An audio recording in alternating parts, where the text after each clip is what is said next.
Namaste. I'm so delighted to be interviewed by Shruti magazine.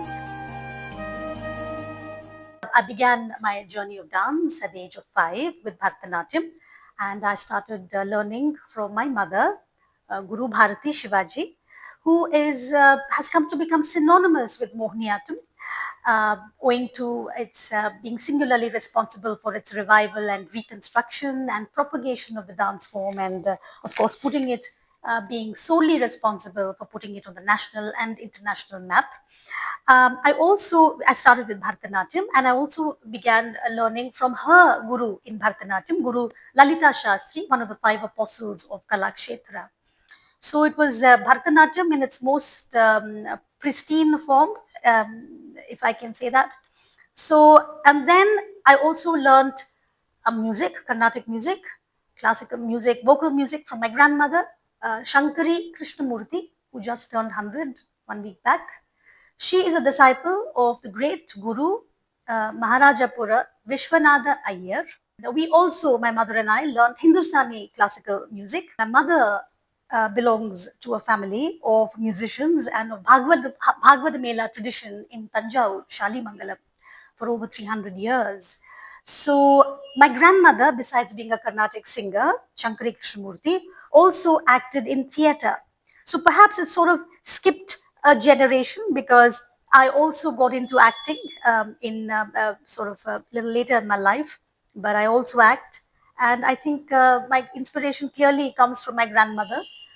And, um, and then, of course, from the age of about 10, I began Mohiniyattam with my mother and continued Bharatanatyam till the age of about 19, 20 until I gave it up completely and totally immersed myself into Mohiniyattam, much like my mother, who did Bharatanatyam for 25 years before she got into Mohiniyattam.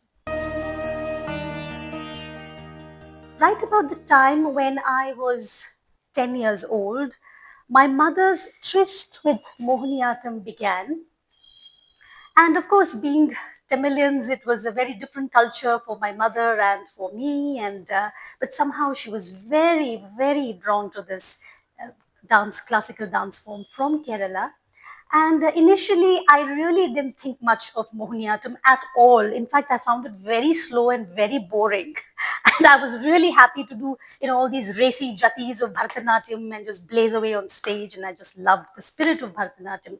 But as I started becoming older as a teenager, something shifted within me. And as I started dancing Mohiniyattam, I felt a very different energy when I danced it. Especially as a young girl, I found the dance form to be very meditative, extremely meditative, which I'd never experienced before. And it just felt so natural to me, just felt more and more natural to me to dance this dance form. And so by the time I really got more into my latter teen years, I was not able to relate to Bharatanatyam anymore. And by the time I was 20, I was completely very clear that Mohiniyattam is what I really, my heart and my soul and my body is just feeling very, seems to have a natural connect with it. Much like my mother, exactly like my mother.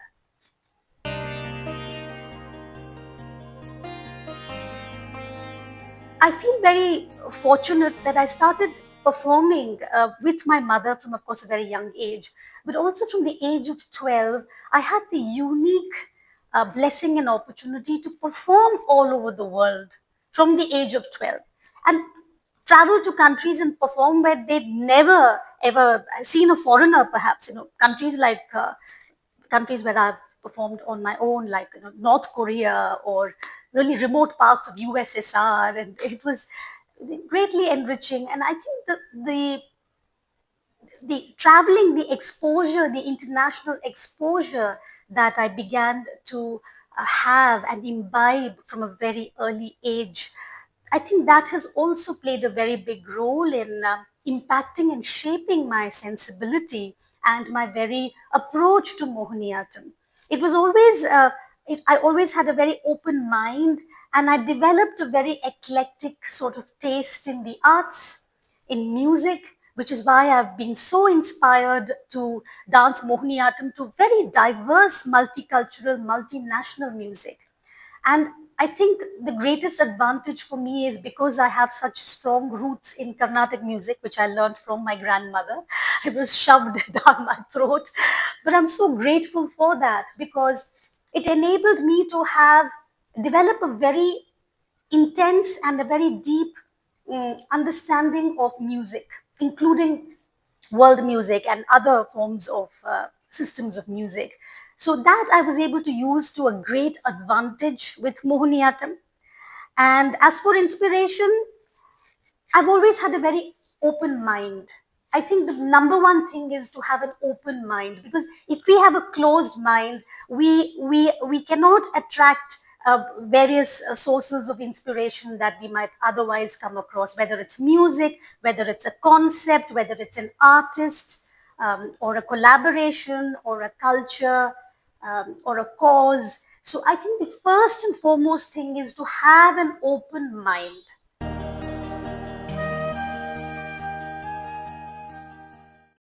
Because I studied, of course, Carnatic music, I also learned Hindustani classical vocal music a little bit because I always loved it. So I've had the wonderful opportunity about 15 years ago, a documentary feature film was made called Beyond Grace on my mother and me by an LA-based filmmaker called Sarah Bauer. And the film also highlighted four generations of women artists in my family. My grandmother, who just turned 100 on this November 1st, and we celebrated her birthday in Chennai. My grandmother, my mother, me, and my daughter, who was also dancing and performing with me, although she's in a slightly different profession now. So the filmmaker was very inspired, and the I ended up singing for the entire soundtrack of the film by default because the filmmakers came to India to shoot us, to film us, but they had a audio glitch. So the filmmaker said, Vijaya, I've seen you humming around in rehearsals. So you know what? You're going to be the one singing. And that's how by default I ended up singing and working. Little did I realize that I would be working with one of Hollywood's most iconic composers, multiple Emmy and Grammy awardee composer called Mac Quayle. I say he's iconic because while his specialty is Hollywood films and whether it's a horror film or whatever kind of film, Fast and Furious, but he has a very intuitive grasp and understanding of Indian classical music, especially when I say that, especially Carnatic music and Kerala's distinct system of music called Sopana music. He created some brilliant, phenomenal world music. And I can't sing that part because he used so many instruments. And similarly, I did a production called Rain inspired from an internationally known British Indian poet called Sudeep Sen. And for the segment which described rain in Bengal, I thought, why not you know, uh, why not I incorporate Rabindra Sangeet, because I'm very passionate about Tagore. And interestingly, my family does have a Bengali connection because my mother was born and raised in Jamshedpur, which is a very Bengali area. So people in my family speak a lot of Bengali. So I'm very grateful for all these very interesting influences that have shaped me and have been greatly advantageous to me. For example, the little Bengali song because we're in Chennai. So, Monomor Meghero Shongi. My heart wants to fly and go fly beyond the horizons. So, this has a personal connection because I grew up listening to my mother. I sang the song and he transformed this beautiful, powerful, evocative Rabindra Sangeet song, the original composition. He rearranged it and took it to the level of world music.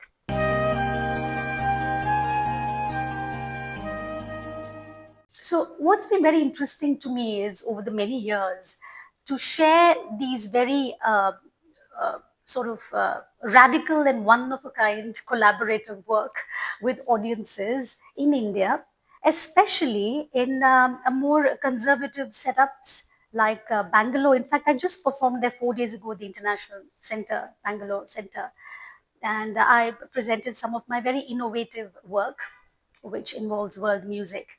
And it was very interesting. In fact, I presented it in Chennai, in very conservative places like Bharati Vidya Bhavan in Mylapore. And I was curious. I wasn't worried to perform it per se, but I was curious to know what their response would be. You know, the really hardcore, connoisseurs of Carnatic music in Chennai. How would they respond to this? But I was so happy and so delighted, and in some ways, actually not surprised when these really older people in an audience like Bharati Vidya Bhavan Mylapore, they came to me and said, we want to tell you that what we enjoyed the most was your collaborative work with this American composer.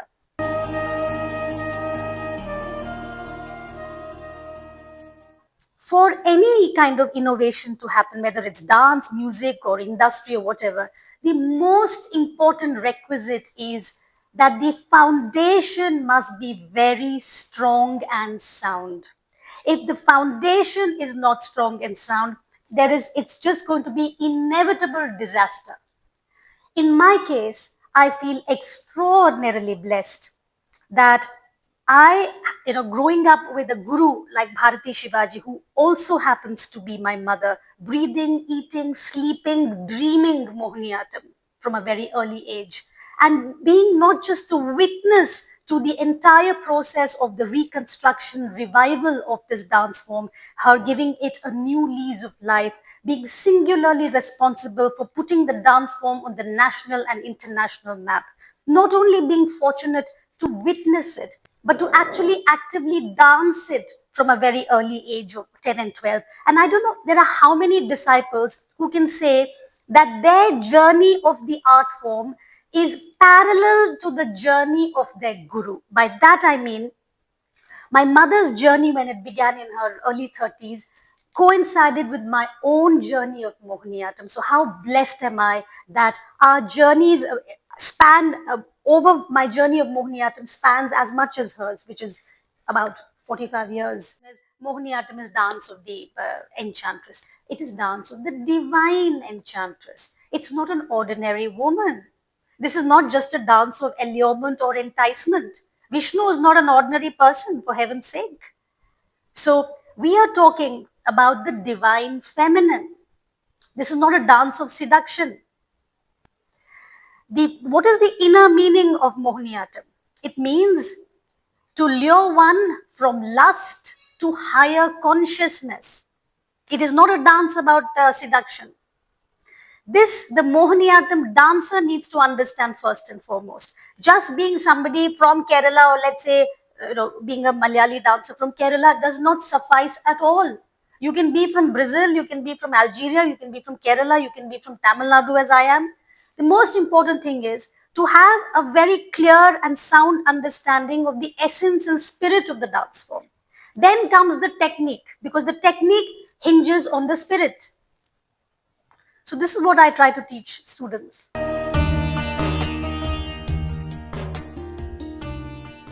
I also like to sort of guide them to explore and experience for themselves the other dance traditions of Kerala. Because Kerala has more than the 2,000-year-old martial art form called Kalaripaita, which is one of the parent art forms of Mohiniyattam for its technique. The technique of Mohiniyattam, the very the serpentine circular movement as opposed to the angular movements of Bharatanatyam. So for this chuip, for this circular torso, I very often encourage them to study, for example, Kalaripaita, study Nangyar Kuttu for Abhinaya, which is because Kerala is the Abhinaya capital, not just of India, but of the world. No Indian dance form has this such a highly developed system of Abhinaya that we see in the Kerala dance traditions.